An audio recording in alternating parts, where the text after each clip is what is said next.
ઉમેશ આપણને મજા કેવી ગઈ, મમ્મી મજા કરાવે છે ફોનમાં, એના ઘર આગળ વરઘોડો નીકળ્યો કીડી છે. હે વાલા વડીલો, જય સ્વામિનારાયણ, જય શ્રી કૃષ્ણ. કેમ છો બધા? મજામાં? આઈ હોપ કે તમે બધા મસ્ત છો અને હું પણ એકદમ સરસ છું. તો વાગ્યા છે 3:03 5 ઓછી છે અને બ્લોગ સ્ટાર્ટ થાય છે 3 વાગે. તો સ્વાગત છે તમારું અમારા મસ્ત મજાના સ્વીટ હોમમાં. તો ભાઈ સ્વીટ હોમમાં આવીને અહીંયા આવીને મજા તો આવે છે ને, મને ખબર છે મજા જ આવે છે. તો બ્લોગ સ્ટાર્ટ થાય છે 3 વાગે. બાય ધ વે 3 વાગ્યા છે પણ રસોઈ મારી આજે બાકી છે. આ તો ભાઈ ભૂક્કા જ કાઢ નાખ્યા, ડાઈસ કાઢ નાખી. બહુ મચ્છર થઈ ગયા હતા, બહુ મચ્છર, ઝીણી ઝીણી જીવાત. હજી મેં ઘર હમણાં સારા કર્યા હતા પણ પાછા આજે ઘર સારા કર્યા, એટલે ધૂળ ખેરણ બધું વાળ્યું ને ફિનાઇલના પોતા કર્યા. તો ચાલો બતાવું. દિવેલિયાને એ બધા ઉટકી નાખ્યા. પીતાંબરી નથી, પીતાંબરી લેવાની છે પણ એમને સાબુએથી વોશ કર્યા. બાય ધ વે આ પડદો ત્યાં લગાડ્યો તો એ હોતે વોશ કરી નાખ્યો. અહીંયા બધું મેં ધોઈ નાખ્યું કારણ કે ધૂળ બહુ જ, રોડના કાંઠે આ મકાન રહ્યું ને, ધૂળ બહુ થાય. અહીંયા ઓલો પડદો તો એ કાઢી અને બીજો લગાડ્યો, ઓલો વોશ કરી નાખ્યો, જાળીને બધું મેં લૂઈ નાખ્યું.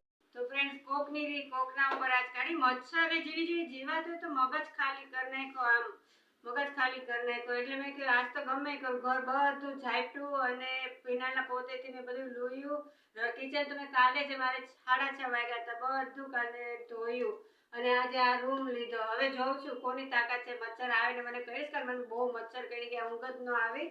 તો બસ. અને હવે રોટલી બાકી છે, શાક ખીચડી થઈ ગયા. ઉમેશના પપ્પા અને ઉમેશ ગયા છે માલ દેવા, તો એ 4 વાગે આવશે. હું ને નાનો છીએ એટલે જમશું તો એ આવે ત્યારે જ 4 વાગે. પણ રોટલી કરી નાખું. થોડીક વાર થાકી ગઈ હતી એટલે સૂઈ ગઈ હતી, એટલે આઈ મીન કે મોબાઈલ જોયો ઘડી.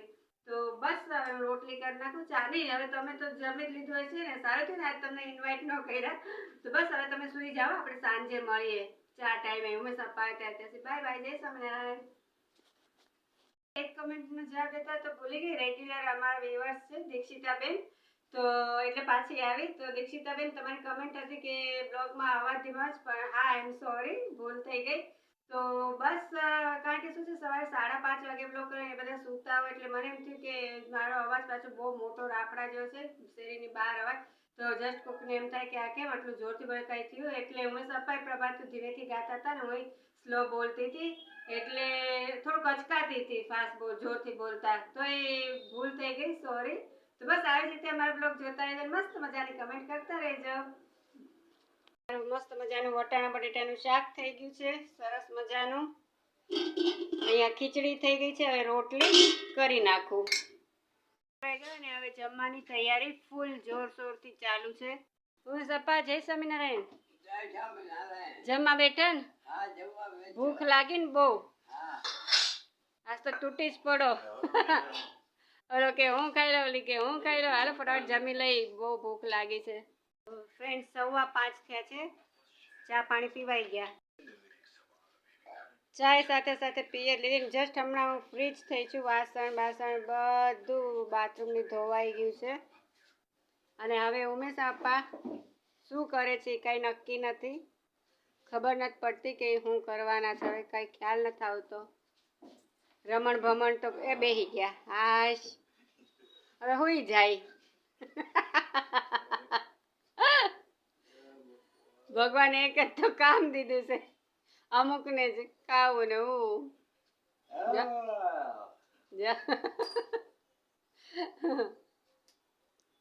ઉમેશ પપ્પા નીંદર આવે? હુઈ જાઓ હાલડા ગાઈ.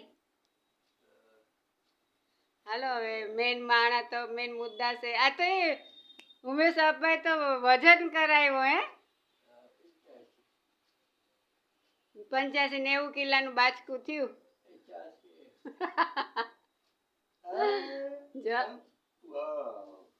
હાલો હુઈ જાય.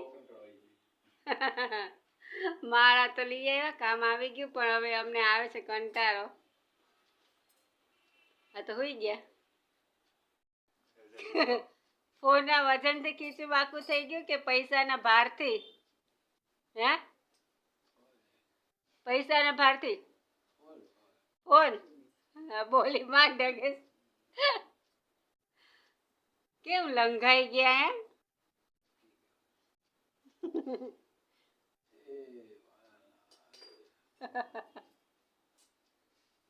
ગાઈસ 7:30 થઈ ગયા છે. આજે તો મારું માતાજીનું મંદિર ભાઈ ઝગમગ ઝગમગ થાય છે. બધું નીચે ઉતારીને મસ્ત પોતા બોતા. આમ તો રોજ ડેલી ઉમેશ આપા કરે જ છે ચોખ્ખું, પણ આજે મને લાગે છે કે મેં કર્યું એટલે વધારે ચમકે છે.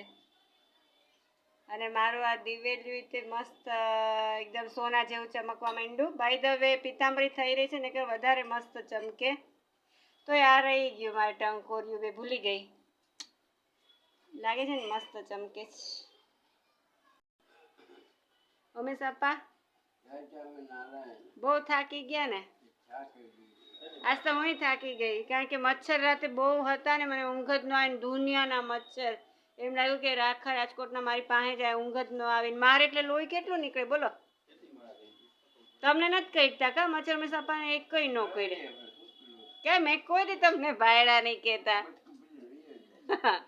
કોઈ દી મેં નથી સાંભળ્યું કે એટલા વાર ઉમેશ આપા એમ બોલ્યા. એને કાંઈ કઈ કીડી ન કહેડે, કોણ જાણે કેમ.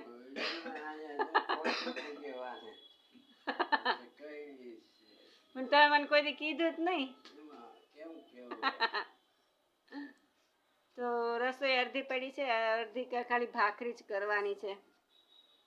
તો ફ્રેન્ડ્સ, ઉમેશ પપ્પા તમે જ કહી દો. આજે બ્લોગ પૂરો કરો એમ કહી દે. પૂરો કરી નાખી, કાલ પાછા વેલા મળી જાય. અને પ્રભાતી તમે ગાયું કેવું લાગ્યું કેજો કમેન્ટમાં. કેવું લાગ્યું એ જા કેજો ને. જય સ્વામિનારાયણ. જય સ્વામિનારાયણ. ઠીક છે ગાઈસ, 7:30 થઈ ગયા છે અને રસોઈ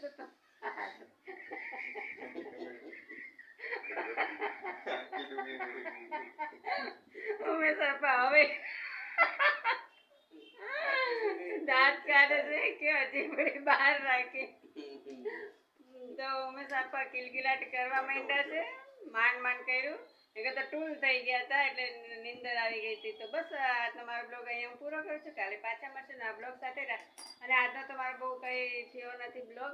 તો બસ આશા રાખું તમને ગમ્યો હોય. ગમે તો લાઈક શેર સબસ્ક્રાઈબ જરૂર કરજો. Bye bye. કાલે પાછા મળશું. તમારા કેમ ટોળા પડી ગયા? કંજવા કેમ આવે છે માથામાં? એને કંજવા દેજો વહી ગયા. ફ્રેન્ડ્સ, હું હવે જોઉં છું કે ભાખરી કેટલી કરવી છે. ખીચડી ને શાક ને એવું તો પડ્યું છે, થોડીક રોટલી પડી છે.